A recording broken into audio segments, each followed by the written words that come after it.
प्यारे दोस्तों, आज का कहानी बहुत ही अनोखी और मजेदार है क्योंकि बादशाह ने अपने कम अक्ल शहजादे बेटे की शादी किसी इंसान से नहीं बल्कि परिस्तान की एक हसीन खूबसूरत परी से कर दी। आखिर बादशाह ने अपने शहजादे के साथ ऐसा क्यों किया और परिस्तान के एक इंसानी आवाज में बोलने वाला तोता ने बादशाह को आकर क्या कहा था कि बादशाह ने अपने शहजादे बेटे की शादी परिस्तान की शहजादी से शादी कराने पर मजबूर हो गए। फिर शादी के बाद परिस्तान की शहजादी ने बादशाह के बेटे को अपनी दुनिया यानी परिस्तान ले गया। फिर शहजादे के साथ परिस्तान की शहजादी ने जो किया, जिसे सुनकर आप यकीनन हैरान रह जाएंगे, इसलिए आप वीडियो को आखिर तक जरूर देखिएगा, तभी आपको कहानी समझ में आएगी। मुझे उम्मीद आपको बहुत ही मजा आएगा। तो चलिए अब शुरू करते हैं। इससे पहले कि आप इस कहानी में खो जाएं, अभी Ananya Bharti inspired YouTube channel को सब्सक्राइब कर लें। प्यारे दोस्तों, सैकड़ों साल पहले मिस्र पर एक बादशाह हुकूमत करता था जिसका नाम बादशाह हकीमुद्दीन था, लेकिन सब उसे तोते वाला बादशाह कहा करते थे क्योंकि इस बादशाह को तोतों से बेहद प्यार था। इसके पास सैकड़ों नहीं बल्कि हजारों किस्म के तोते थे। इसने एक अलग से महल बनाया हुआ था जिसमें इसने इन तोतों को रखा हुआ था। इस महल को भी तोता वाला महल कहा जाता था। बादशाह हकीमुद्दीन के वजीर और नौकर पूरी दुनिया में फिरते रहते और जहां भी उन्हें नई किस्म का तोता मिलता वह बादशाह के लिए ले आते और बादशाह खुश होकर उन्हें भारी इनाम दिया करता था। बादशाह सलामत अक्सर अपना ज्यादा वक्त तोता वाले महल में गुजारता था, लेकिन चूंकि बादशाह यूं अपनी सल्तनत का भी बेहद ख्याल रखता था, इसलिए लोगों को उससे किसी किस्म की कोई शिकायत ना थी। बादशाह को जब भी शाहीदारी के बाद वक्त मिलता वह तोता वाला महल में ही गुजारता था और आज भी वह तोता वाला महल में घूम फिर रहा था और वहां के मुलाजिमों को तोतों की देखभाल और उनकी खुराक के बारे में हिदायत दे रहा था कि एक गुलाम ने जल्दी से करीब आकर झुककर सलाम किया। बादशाह ने उसकी तरफ सवालिया नजरों से देखा। गुलाम ने कहा, बादशाह सलामत, मुल्क का एक वजीर अभी अभी खास खबर लेकर आया है और वह आपसे तुरंत मिलने की इजाजत चाहता है।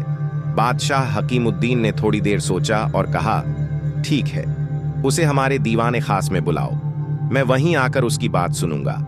गुलाम ने सिर झुकाकर सलाम किया और जल्दी से वजीर को बुलाने चला गया। थोड़ी ही देर बाद वजीर, जो लंबी दाढ़ी और चमचमाते कपड़ों में था, दीवाने खास में हाजिर हुआ। बादशाह भी वहां आ चुके थे।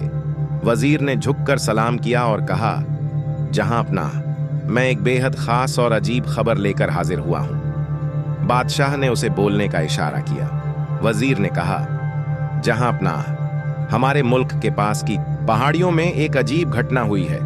वहां एक तोता देखा गया है, लेकिन वह तोता किसी आम तोते जैसा नहीं है। वह इंसानी आवाज में बोलता है और बहुत होशियार है। ऐसा लगता है जैसे वह हर सवाल का जवाब जानता हो। बादशाह ने उत्सुकता से पूछा, क्या वह तोता पकड़ा गया है? वजीर ने जवाब दिया, नहीं जहां पनाह, वह तोता इतना चालाक है कि उसे पकड़ना आसान नहीं, लेकिन अगर उसे आपके तोता वाले महल में लाया जाए तो यह आपकी तोता प्रेम की शान को और भी बढ़ा देगा। बादशाह ने तुरंत आदेश दिया, जाओ, अपनी सबसे तेज और होशियार सिपाहियों को भेजो। उस तोते को किसी भी कीमत पर हमारे पास लाया जाए। मैं उससे खुद बात करना चाहता हूं। सिपाहियों को तुरंत भेजा गया। दिन रात की मेहनत के बाद सिपाही उस तोते को पकड़कर दरबार में ले आए। जैसे ही वह तोता दरबार में आया, उसने इंसानी आवाज में कहा, बादशाह सलामत, आप मुझे पकड़कर लाए हैं, लेकिन मेरी बात सुनने के बाद ही आप समझ पाएंगे कि मैंने यहां क्यों आना चुना। बादशाह हकीमुद्दीन और दरबार में बैठे सभी लोग हैरान रह गए। तोता क्या कहने वाला था, यही जानने के लिए सबकी निगाहें उस तोते पर टिक गईं। तोते ने दरबार में अपनी बात शुरू की, जहां पनाह, मेरा नाम सुलेमान है। मैं कोई साधारण तोता नहीं हूं। मैं परिस्तान का राजदूत हूं और यहां आपके दरबार में एक खास मकसद से आया हूं। बादशाह हकीमुद्दीन ने हैरानी से पूछा, परिस्तान का राजदूत? यह कैसे मुमकिन है? तुम तो एक तोता हो, इंसानों की तरह बात कैसे कर सकते हो? तोते ने जवाब दिया, जहां अपना, परिस्तान एक ऐसी दुनिया है जहां जादू और रहस्य का राज है। मैं एक परी द्वारा भेजा गया हूं। हमारी परियों की रानी ने मुझे यह जिम्मेदारी दी है कि मैं आपके दरबार में आकर एक प्रस्ताव पेश करूं। बादशाह ने उत्सुकता से कहा, बताओ, क्या प्रस्ताव है? सुलेमान तोते ने कहा, हमारी रानी की एक बेटी है, शहजादी गुलनार। वह परिस्तान की सबसे सुंदर और बुद्धिमान परी है, लेकिन एक शाप के कारण उसकी शादी अब किसी इंसान से ही हो सकती है। यह फैसला परिस्तान के बड़े जादूगरों ने किया है। हमारी रानी चाहती हैं कि आपकी सल्तनत के शहजादे का रिश्ता शहजादी गुलनार से तय हो। अगर यह रिश्ता होता है तो दोनों दुनियाओं के बीच शांति और सद्भावना का एक नया अध्याय शुरू होगा। दरबार में खामोशी छा गई। बादशाह और उनके वजीर सोच में पड़ गए। वजीर ने धीरे से कहा, जहां पनाह, यह फैसला बहुत बड़ा है, हमें सोच समझकर इसे स्वीकार करना चाहिए। बादशाह ने तोते से पूछा, अगर हम यह रिश्ता स्वीकार कर लें तो शहजादी गुलनार को यहां लाने की क्या प्रक्रिया होगी? तोते ने कहा, जहां पनाह, इस रिश्ते को तय करने के लिए शहजादे को परिस्तान जाना होगा। वहां हमारी रानी उनसे खुद मिलेंगी और विवाह की रस्में पूरी की जाएंगी।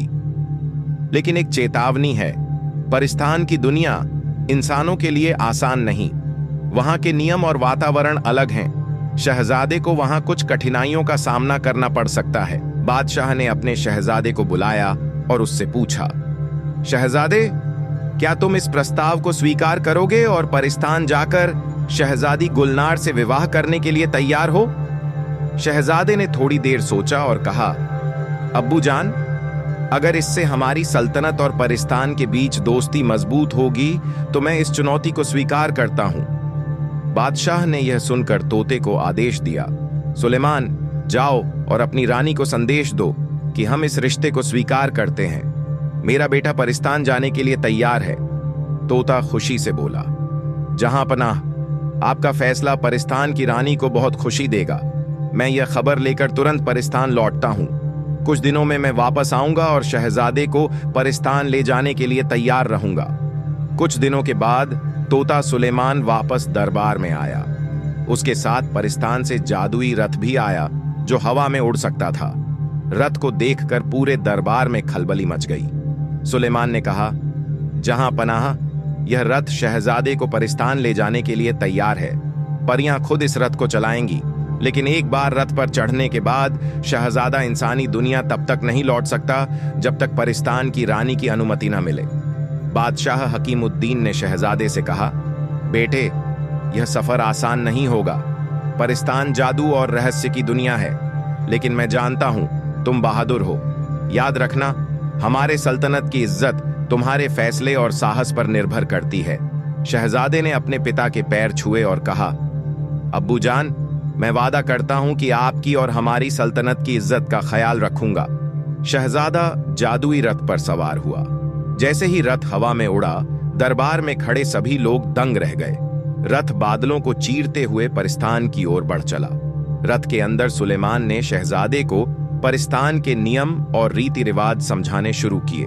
उसने बताया, परिस्तान में सब कुछ खूबसूरत है, लेकिन वहां जादू का राज है। हर कदम सोच समझकर रखना होगा।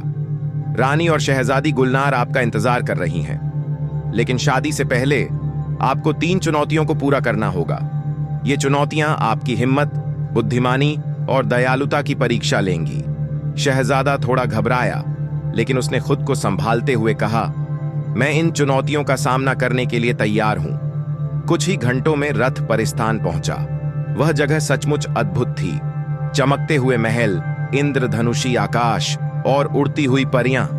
शहजादा यह सब देखकर हैरान रह गया। सुलेमान उसे रानी के दरबार में ले गया।